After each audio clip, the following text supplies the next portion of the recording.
Okay, and that will be an interesting one. I decided to give Iskra some fun. So there's a reason she's interesting, A, because she's gonna be mental when I take that thing off, but also because she's not done anything for like almost 2 weeks now. But she generally doesn't have natural toy drive. She wouldn't play for ages, like 1.5 years of her life. Even though I've had her from the start, she's just weird. And so I actually have very little rules with her, only the bare minimum, because I choose engagement over precision. So she generally grabs, she's got that skill a bit if I need it, but she just grabs the toy wherever she wants and she plays how she wants, and she likes to bash herself with a toy. So for example, that's important because if the dog likes to bash themselves with a toy, with the hard part of the toy, in order to do it, they cannot hold on to the hard part of the toy. So let's say a ball, they need to hold more in the middle, and in order to bash. So of course you can teach the dog to grab onto the ball, and then when they win, they can re-grab, and then, but playing with you means they're holding onto the ball. But again, with her, I decided absolutely not, because if I put too many rules in play, she just stops playing. Ready? Ready. So now, this would be the moment when some basic manners are needed. Wait. Get it! Good. And you can see she grabs randomly and also often a handle, because what she likes to do is this. And she likes to bash herself with the toy. Good. So in a situation like that, oh, good. And with her, I don't care. She also has a worse grip than even a puppy already now, so she doesn't hold as tight, despite being a Mali, like sometimes, but she likes to re-grip. And like I say, we've never done much about it as such. I mean, we've been working on it when appropriate, but it's always that slipping slope with her, so she doesn't disengage. Good. So you can see how she's holding on to the toy. Just because we've done not much, I don't want her to grab my hand, and that's about the rule we've got. Let's see what happens if I bring a shorter toy. Drop. Sit. Okay. A similar type toy. Shorter. Yep. So now I sort of made sure she grabs the ball a bit more, and you can see, because it's a shorter toy, she's holding on to the ball more, because that's the basic safety we've done. And I'll show you all those toys when you come, because they are squeegee balls and she prefers squeegee. She doesn't like hard toys, so she's not like my other Mali, my boy. She wants softer stuff. Ready? Good. And you can see the difference between this toy and the other toy. The way she's playing with it, it's because different toys have different rules, depending on with the other, the safety wasn't needed as much because it's a long enough toy. She just not to grab my hand, but with this one I want her to hold on to a ball. Drop. And ideally I wouldn't want her to do that. But like I said, with her, come here, we don't have that many rules. Gimme, Iskra. Drop. Good. Because she likes to be cheeky and she likes conflict, so we put that into play. So otherwise she doesn't find it fun. So now this is the same. Okay. This is the same type of toy I showed you with my other Mali. This is just much smaller because she prefers smaller. So if I wanted to work on it again, yep, I present it in a certain way. So she has to hold on to the toy. It's hard not to. She actually didn't grab it the first time. So I just avoided that moment. Good. So I'm gonna move a bit further away so you can see better. Get it? Good. Bravo. Hope you saw that. You see that was in the camera, and now she's trying to re-grip, so I don't let her do that. That was the moment. She would have now started going up the toy. That's what she does when she holds on to me. So I just don't like in my hands. So that's how I work on her, not doing it on this particular toy. Give me, Iskra, drop.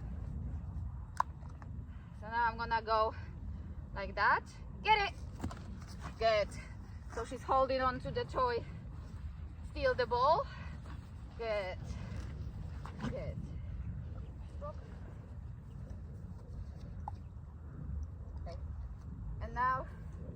what's gonna happen. Yep. Good. So she's holding on to that nicely. I hope you can see that in the camera, because when I'm turning around I can't see. I hope that's showed in the camera. But she's on the toy. My move is just to lower the impact, because I don't want to hurt her. Good job. Good girlie.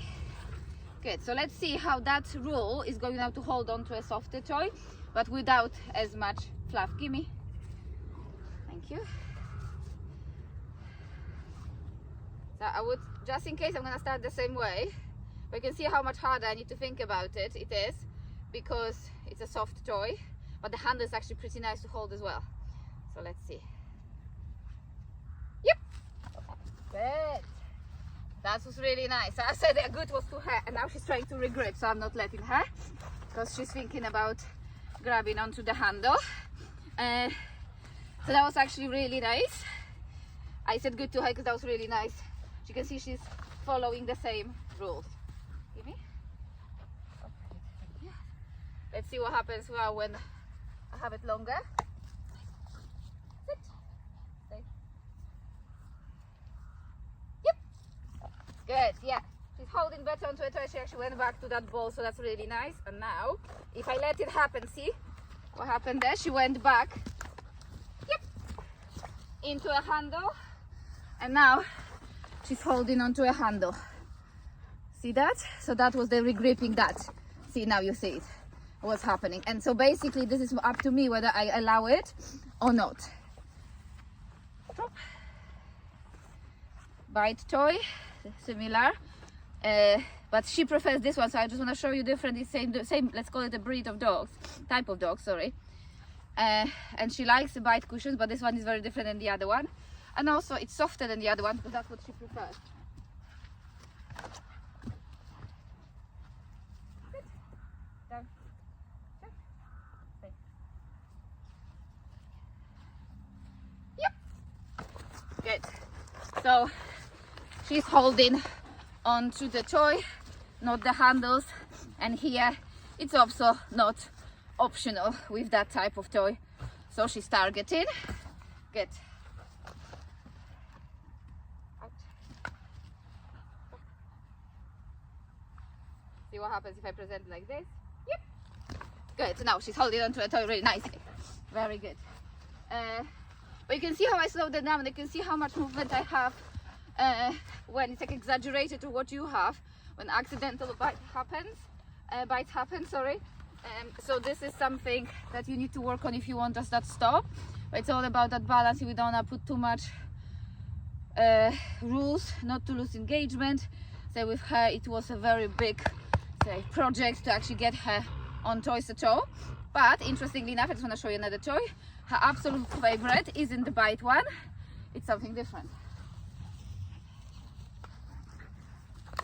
And this one she gets absolutely mad for, and that's your safety toy, because she still wants to, but there's a lot of space.